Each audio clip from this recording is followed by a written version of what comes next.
x/3 - 8 = 6 यसको solution मैले यहाँ गरिदिएको छु।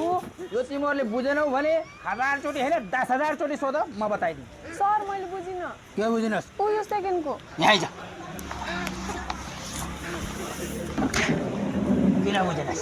किन बुझेनस्?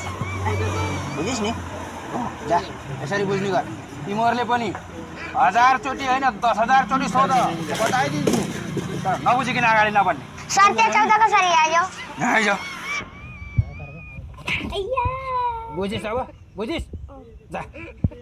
हो यसरी बुझ्नु पर्यो अनि 1000 होइन 10000 चोटि सोध्नु पर्यो, तर बुझेर अगाडि बढ्नु पर्यो। Any doubt? सर त्यो सेकेन्ड लास्ट लाइनको मैले बुझिन, बुझाइदिनु न। सेकेन्ड लास्ट लाइनको के हो भन्दा 3 × 14